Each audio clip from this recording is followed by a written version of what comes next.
Welcome back, everybody, to another episode of Grand Tactician, the Civil War. This is the Confederate campaign, started in 1861. In this episode, we'll recap the overall strategic situation. We'll go over possible follow-up campaigns in Illinois with Albert Sidney Johnston's Army of the West. Also, Beauregard and his army in Maryland seek to consolidate their gains after the Battle of Baltimore. That and much more in the latest episode of Grand Tactician, the Civil War. Earlier in the war, we were able to secure some better weapons. If you look here, you have some rifles among the rebel units, like D.R. Jones's division. You have the Springfield rifled musket, Hall rifle, Mississippi rifles. So these Mississippi rifles are accurate they have a max range of 500 yards. Accuracy is very good. So much superior to the mixed musket and Springfield muskets. Reboards are slightly better. So it looks like the Army of Northern Virginia and the Union armies in front of Baltimore, are doing some rear guard skirmishing action represented by these crossroads. So we can't actually order them to do anything at the moment. So Army of Northern Virginia is still engaged with these Union troops, so it looks like they'll be skirmishing along the lines. Lee's corps still remains low readiness. It'll be hard to maneuver him. Ewell is trying to secure Baltimore with Stuart out front with his cavalry corps scouting out the enemy position. I mean, taking Baltimore would cut off these armies in the south around Annapolis. Now, they can still be supplied by the sea, as we do not control the water. Once Cox's corps is disengaged, we might use him to strike north to Gettysburg and then maybe even possibly back west to take some of this territory here and keep that wedge in between the two halves of the Union position here in the east. Also, by moving McCulloch's Army of the Shenandoah in a more westerly position, it prevents the Army of Indiana from striking into the Shenandoah. So we can try to counter that threat. Again, overall estimates that the Union still have 120,000 more men that they can bring upon us, which tells me there might be more Union armies forming out of sight of our intelligence. We're currently upgrading a bunch of depots also in Maryland. So we'll have a strong base. We've secured our situation around Washington, D.C., and now hopefully around Baltimore, too. As the Union has tried to strike at Ewell's corps, but we were able to bring in almost 100,000 men to defend ourselves. Joe Johnston's Army of Kentucky is building depots and fortifying their position here so that they can be supplied for a possible invasion into Cincinnati, maybe. At the very least, if the Union does decide to strike into Kentucky, we are well established now here in the middle near Louisville and Lexington. And back west, we have the two remaining armies of the Union along the Mississippi after we've driven back other armies that were along the Mississippi trying to form a crossing halfway between St. Louis and Cairo. Now, Price's corps, along with Wheeler and Buckner's corps, have done the bulk of the fighting. We're trying to get Hood's corps into position as support. Although him lagging behind here might be okay, as the Army of Mississippi is reforming around Salem, Illinois. Now, they have a very weakened state. Zollicoffer still defending St. Louis successfully, as no real threat or attempt to take it has materialized. There is the Department of the West with 27,000 men or so across the river in front of St. Louis. Zollicoffer only has 10,000 men to defend that.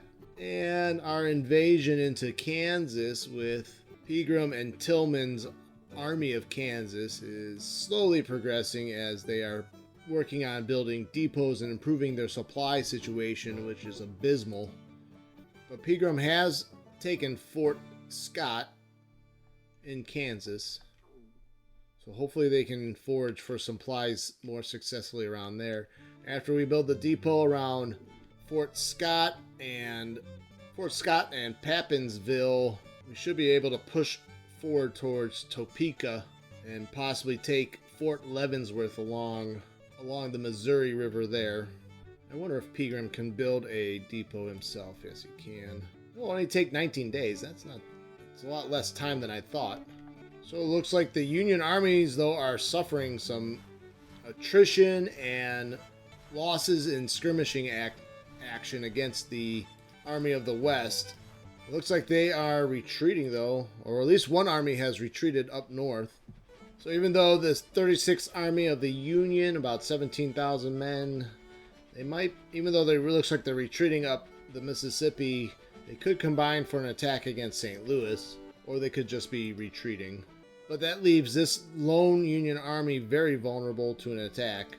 And it looks like Gettysburg has been left to the Confederacy as units have entered Gettysburg and taken control of the town, although it's still up in dispute. You can see the progress bar for Baltimore as we're about almost halfway to securing Baltimore. So Union armies, though, leaving Annapolis. Be interesting to see where they end up. Well, they go across the bay. Milligan withdrawing in the Army of the Northwest. So that was the army outside of St. Louis. Oh, Army of the Northwest. That's this army right here. They've decided to withdraw instead of trying to engage Price's Corps. I'm going to upgrade the depots around Pinckneyville. That way we might be able to push through to Salem, Illinois now with the Union armies on the run. It looks like we've secured the Mississippi, though. We need to get Buckner's Corps back across the other side of the Mississippi. Looks like some weather. Looks like about to get stormy. Rearguard action, 350 casualties. That was a bad rearguard for the Union army there. So Price's Corps takes the Union depot, too, that they built on the river as we head into May of 1862. So our situation in Illinois here, so we have these three armies of the Union, 8,000 Army of Mississippi after defeat along the Mississippi. Army of the Northwest has fled, though intact, with 23,000 men. The Department of the West with 27,000 men. So this poses a threat of about 50,000 or so men right here. Come into contact with elements of the Army of Minnesota and an unknown unit that's some half a day away from the battle. Near Stewart's Corps is Ewell's Corps in support, and then Cox Corps, Lee's Corps, plus the Hampton Division, all within reinforcement range. So that brings another 80,000 men into this battle. So a second battle of Baltimore. Outnumbered Union Army for the second time. Our scouts report the enemy is near Baltimore, Maryland, and our army is to prepare for battle. We are facing the Army of Shenandoah under the command of Thornton F. Broadhead, with strength of some 0 men and 0 guns. The enemy army is green and the morale is reported to be broken. Reports indicate their supply situation is outstanding. Our supply situation is also outstanding. We are considered the defenders again. We'll place Stewart's cavalry across the river to guard that flank. I don't want to split up Ewell's Corps. Church Road is worth 3 victory points. 14th Street, 3 victory points. Actually, the Milkhouse Ford is worth 5 points. Broad Branch is worth 3. So there's a lot. This is more weighted over here. So there could be a force of 50,000 men.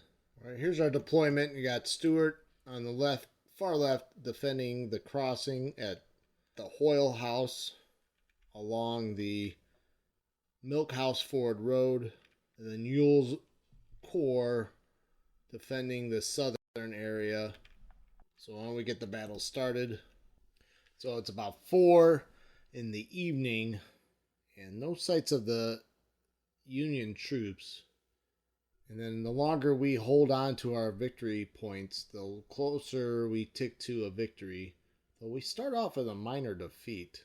They're stating here that there's 29,000 Union troops on the field of battle right now. Well, we'll just wait it out for this day until our reinforcements arrive, and then on the second day we will go on the offensive. Church Road is lost. Oh, they are in our rear? Oh, they marched along Rock Creek Road. Uh-oh. So they're marching along Rock Creek Road here. Well, I want to scout ahead with Armstrong's brigade. I want to see what is around the Emory Chapel. I want to make sure there's no Union troops coming along the road from the north. Sibley's brigade is going to march towards 14th Avenue, 14th Street. Make sure that the Union forces aren't trying to go along this road either. All right, end of the day. Sherman arrives. First Corps troops have been spotted joining the battle. All right, Vaughn's division will fortify along the 7th Street Turnpike. This might be a very interesting situation. We don't know where the Union reinforcements are arriving. They could definitely be coming from the north. We have shifted all of our attention towards the Union troops that have gotten in behind us. But our reinforcements will be arrived. We can land a knockout punch against whatever Union forces are here along the 7th Street Turnpike.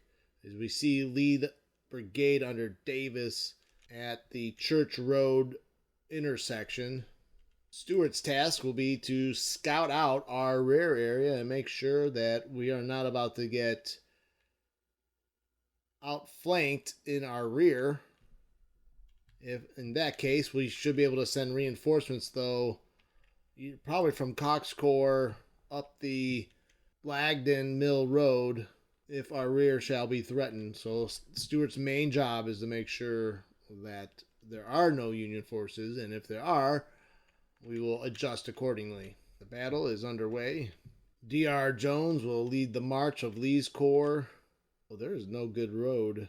There's no good road to directly intersect with the forces here. They're going to have to march down this road here along Piney Branch Creek. That's going to cause delays. Actually, we'll go down here. And we'll just we'll cross these fences here and maybe hit the Union from the flank here. So Armstrong scouting along. We'll send Buford to scout ahead as well. It was very, very early in the morning. It's 6 a.m. May 3rd, 1862.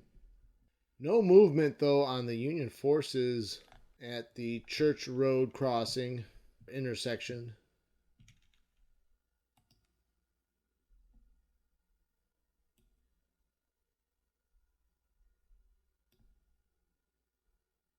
Which leads me to believe that there are Union forces coming from the north. This is just a diversionary attack, although we see some more Union brigades now marching through the woods. There's Wood's brigade. Washburn's brigade is moving up north, so Davis just maybe holding his ground right there. We'll deploy some skirmishers.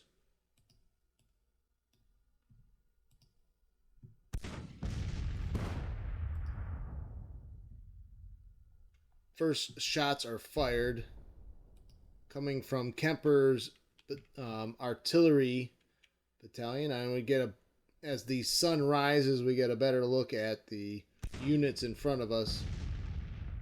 We'll order Jones to line up along the 14th Street Road and then deploy in battle formation.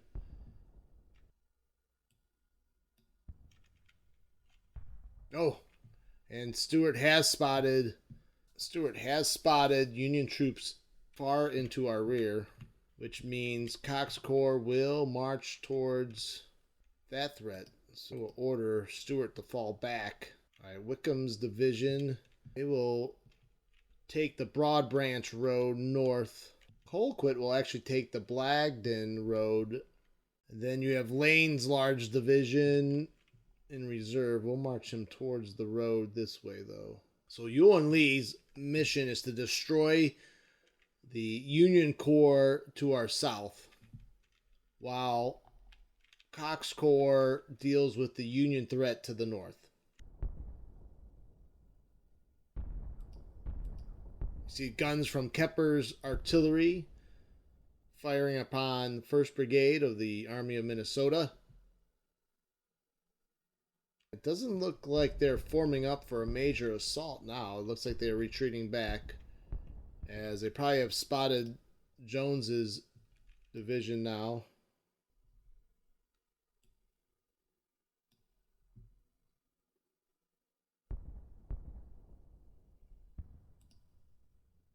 Yeah, it looks like they're getting ready to deal with that threat on their flank. Oh, Stewart's been cut off. I want to detach Armstrong. What I really need to do is detach Stewart. But now I cannot. All right, so Jones is formed up.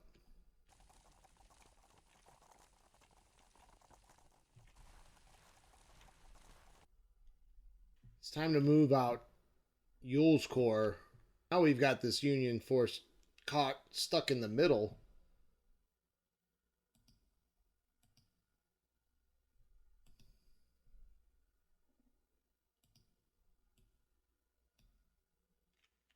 Edward Johnson throwing out skirmishers.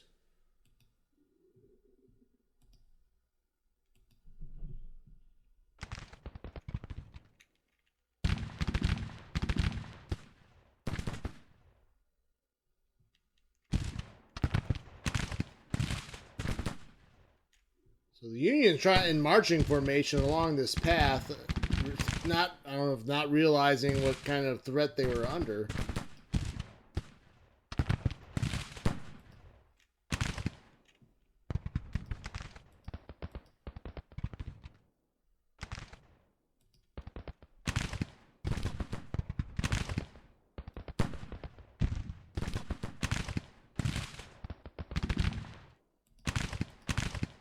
Trying to order Armstrong's brigade to stop.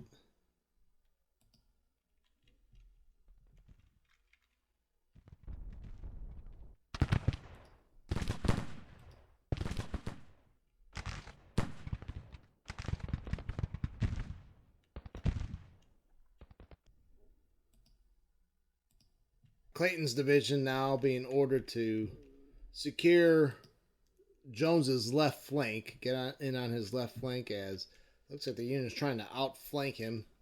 Also have Pillow's division here. They have to kind of organize themselves on their rough terrain. The path they're going to take.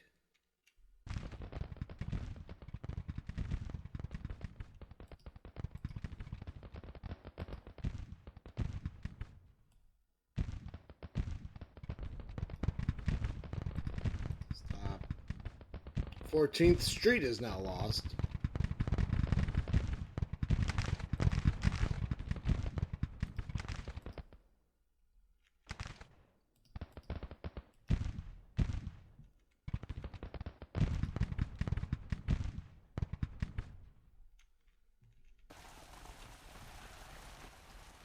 Alright, let's get Jackson ready for an attack. Deploy skirmishers.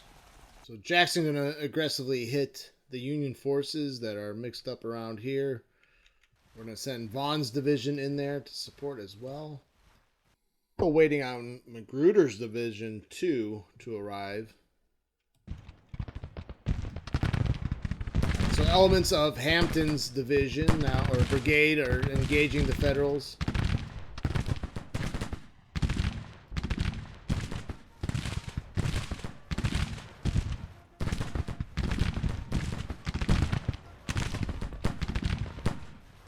Actually, Jackson's heavily engaged now with the Union troops as they turn to face him with the bulk of their force. A lot more than I thought they had right there. So let's send in aggressively over here. The Union gifting us some artillery here.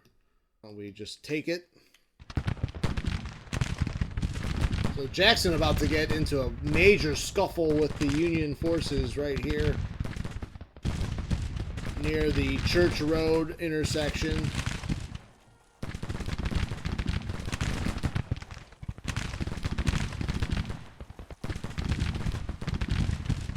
Jackson sending in everything.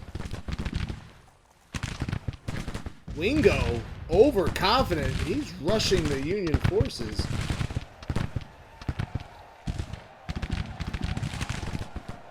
Wingo runs headlong into a Union column.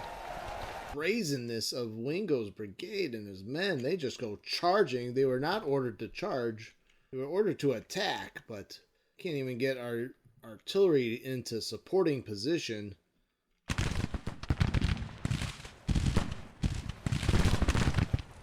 Now you have Edward Johnson's skirmishers are now pressuring the Union from the other side.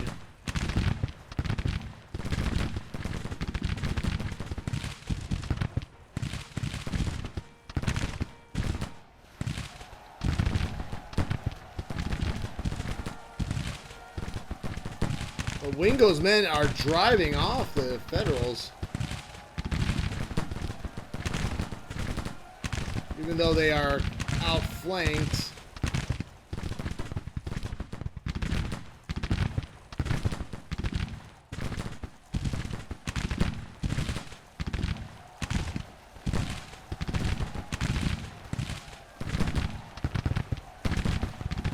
Early moves to support Wingo. As Wingo just aggressively attacking. They are getting winded, though. Very tired. But they're driving the Federals back, that is for sure. Let's see what's going on up north. Wickham's division is trying to travel along the Broad Branch Road. And the Union, unorganized, not able to mount an offensive in the north. Colquitt's got his entire division pretty well organized here. And we'll march him towards the Emory, the infamous Emory farm. And they'll deploy here. And why don't we send Lane up behind now across the Argyle Mill. Fortunately, Pillow's division is disorganized on his way to support the attack. But D.R. Jones's division is in a good position to help Jackson's division. As they're putting a squeeze on the Union troops here in the south near Church Road intersection.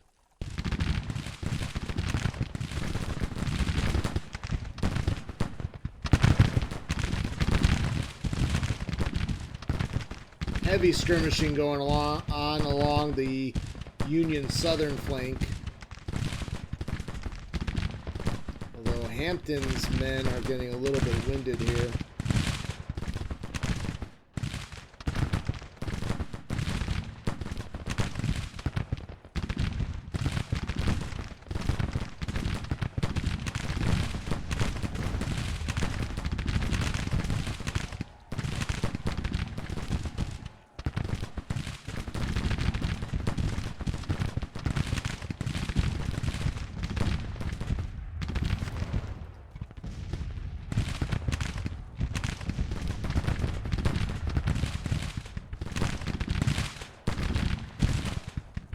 Trying to push Ewell's corps forward, though, as I think we've got the Union army that is in the south here on the ropes.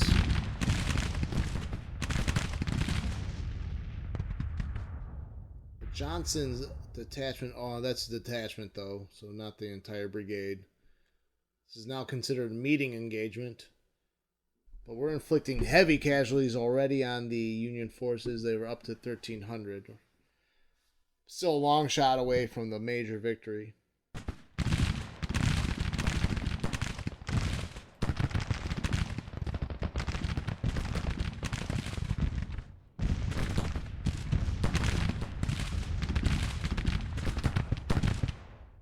Even Clayton's division has been pretty unorganized. But we'll send McCulloch take the 14th Street objective. Yeah, so Pillow's division has exhausted themselves, disrupted, and tired now, trying to march through this terrain. So in the north you have Colquitt's division moving north. Armstrong from Stewart's cavalry going to meet up with them over there, just get out of harm's way as they are way outnumbered. Wickham's division marched over towards the Milkhouse Ford Road to defend that in case the Union tried to attack across river here. Doesn't look like that's going to happen, so we'll use them to cross over. Maybe we'll launch an attack on the northern Union force. I have a feeling the battle might fall on this southern battle occurring against the Union forces here.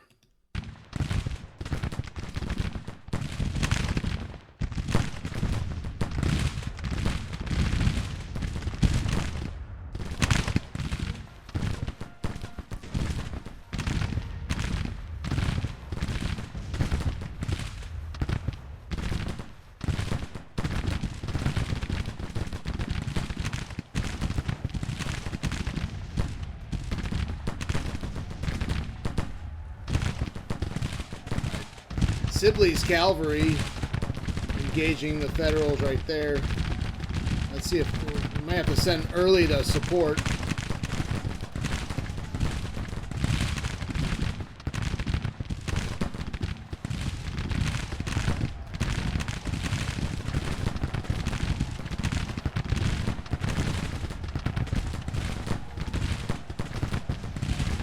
Jackson is feuding with the superior commander.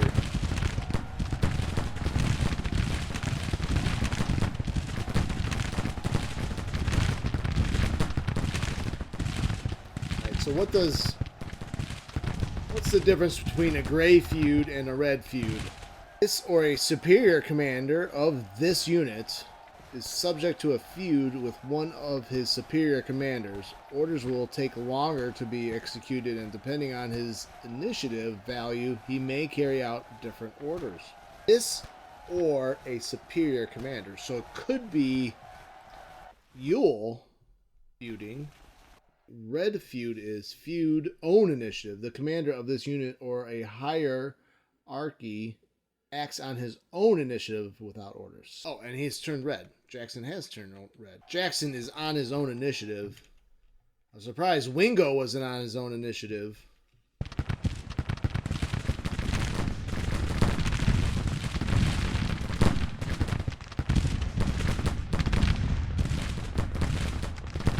But overall, we might be okay with Jackson acting on his own initiative.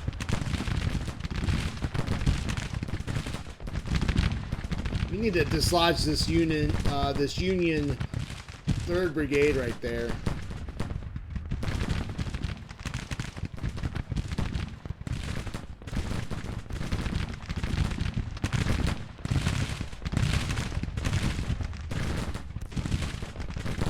All right, we have retaken 14th Street.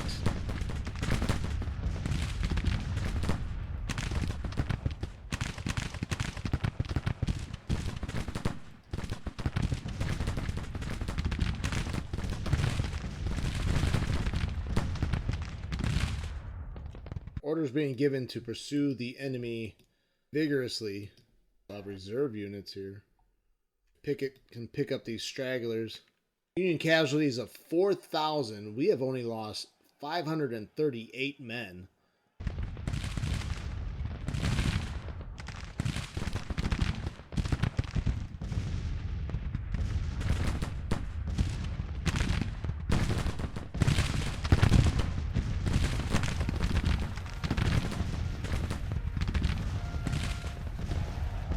We're going to order Edward Johnston to charge 2nd Brigade of the Army of Minnesota.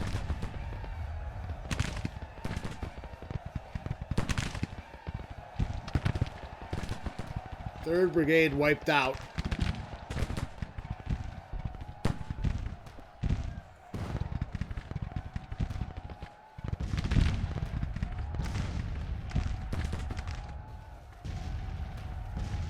So up to 7,000 enemy casualties. We should deploy our men here. Quits vision. They're not deployed for battle at all, and we're facing some Union artillery.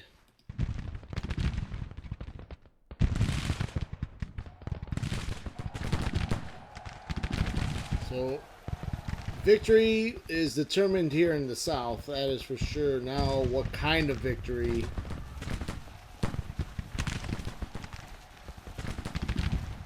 Can we score the major?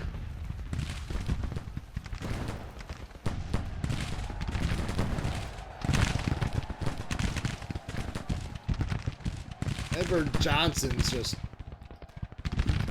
brigade is just a elite force.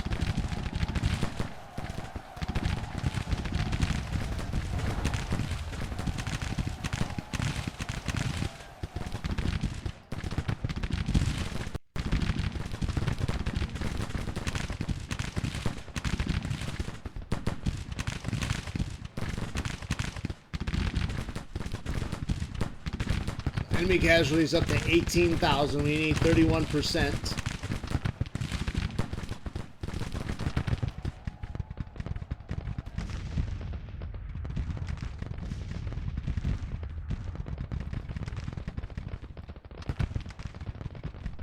Another brigade wiped out.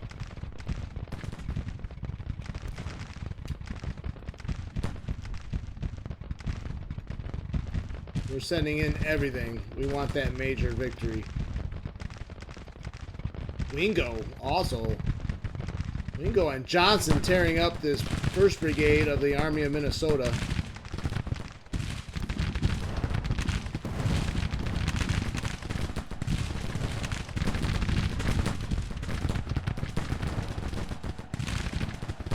$10,000 casualties. They sound the retreat. Give us 15 seconds on the rear guard action to gain another 11%, which means we're going to send everything at these other brigades that are still on the field. Destler's going to go after this 1st Brigade. Well, we've got Williams' brigade right here.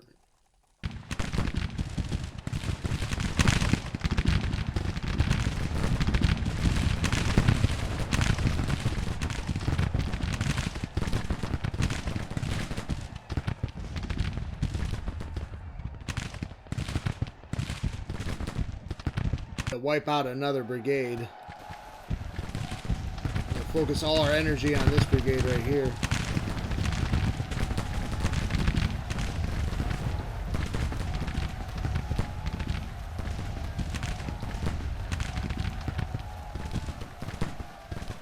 Oh, the 3rd Brigade is wiped out. That brings the total up to 13,000. We're at 26% enemy casualties. Fighting for that major. We have an opportunity here.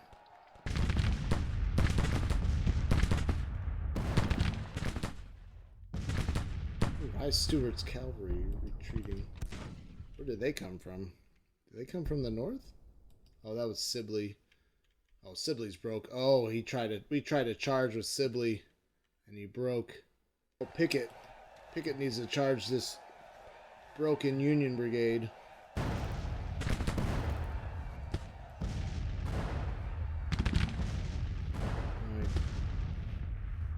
3 seconds left. 2. Still no increase in enemy casualties. Rappier's brigade trying to capture this Union brigade right here.